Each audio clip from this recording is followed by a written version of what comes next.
Dans la charmante ville d'Okud, nichée entre des collines et des forêts tranquilles, vivait une fille nommée Ava qui ne ressemblait pas à ses pères. Dès sa naissance, Ava souffrait d'une maladie rare qui la laissait sans cheveux sur la tête. Même si certaines personnes à Okud étaient compréhensives et gentilles, beaucoup ne l'étaient pas. Les parents d'Ava, en particulier, avaient du mal à accepter l'apparence unique de leur fille et se joignaient souvent aux moqueries au lieu de la défendre. L'enfance d'Ava a été remplie de murmures, de regards et de commentaires blessants. Ses parents, gênés par sa calvitie, lui faisaient souvent des remarques sarcastiques. « Tu ne peux pas porter de perruque, Ava » disait sa mère.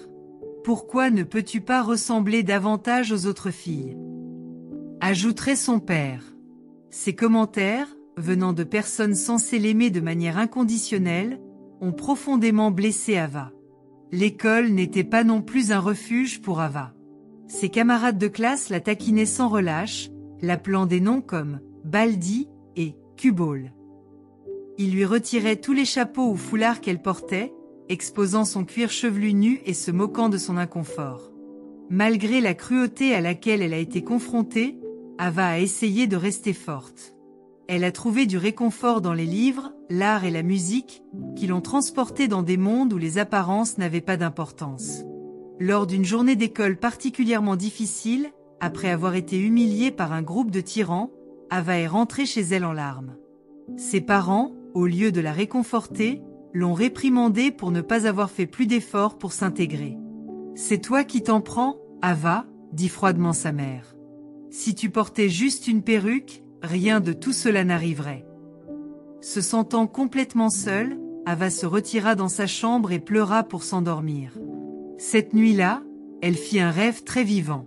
Dans ce document, elle se tenait sur une grande scène, sa tête chauve brillant sous les lumières. Le public a été captivé, non pas par son apparence, mais par sa voix incroyable alors qu'elle chantait une chanson puissante sur l'acceptation de soi et la beauté intérieure. Lorsqu'elle eut fini, la foule éclata d'applaudissements et Ava ressentit un profond sentiment de paix et de fierté.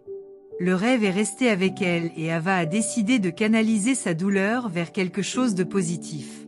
Elle rejoint la chorale de l'école, où elle peut s'exprimer à travers la musique. Le chant est devenu son refuge, un moyen de communiquer ses sentiments et de se connecter avec les autres sans parole. Sa directrice de chorale, Madame Thompson, a reconnu le talent d'Ava et l'a encouragée à auditionner pour un solo lors du prochain concert scolaire. Au début, Ava hésitait. Elle craignait que se mettre sous les projecteurs ne fasse qu'attirer davantage le ridicule. Mais la confiance inébranlable de Madame Thompson en elle a donné à Ava le courage de passer une audition. Lorsqu'elle chantait, sa voix était remplie d'émotions brutes et de vulnérabilité. Elle a mis toute sa souffrance, tout son désir d'acceptation dans la performance.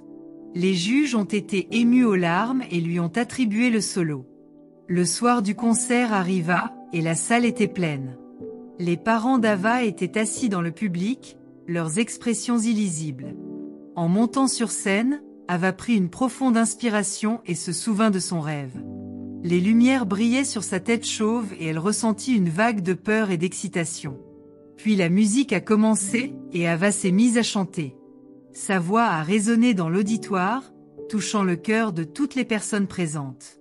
Elle a chanté ses luttes, sa résilience et son espoir d'un avenir où elle pourrait être aimée pour qui elle était vraiment. Alors que la note finale résonnait dans la salle, il y eut un moment de silence stupéfiant, suivi d'un tonnerre d'applaudissements. Le public s'est levé, acclamant et applaudissant Ava. Ses parents se sont également levés, les larmes coulant sur leur visage.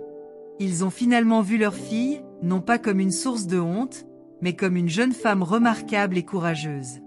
Après le concert, ils se sont précipités vers Ava et l'ont enveloppée dans une étreinte étroite. « Nous sommes vraiment désolés, Ava » murmura sa mère. « Nous avions tort. » Tu es incroyable tel que tu es. Le soutien de ses parents et la reconnaissance de ses pairs ont transformé la vie d'Ava. Elle ne ressentait plus le besoin de se cacher ou de se conformer aux attentes des autres. Au lieu de cela, elle a considéré sa calvitie comme faisant partie de qui elle était. Ava est devenue une défenseur de l'acceptation de soi, partageant son histoire avec les autres et les encourageant à adopter leurs qualités uniques. Des années plus tard, le parcours de découverte de soi et de résilience d'Ava a continué d'en inspirer beaucoup.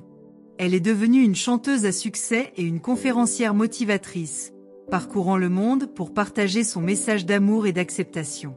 Ses parents, désormais ses plus grands partisans, l'accompagnaient souvent à des événements, parlant fièrement à tout le monde de leur remarquable fille.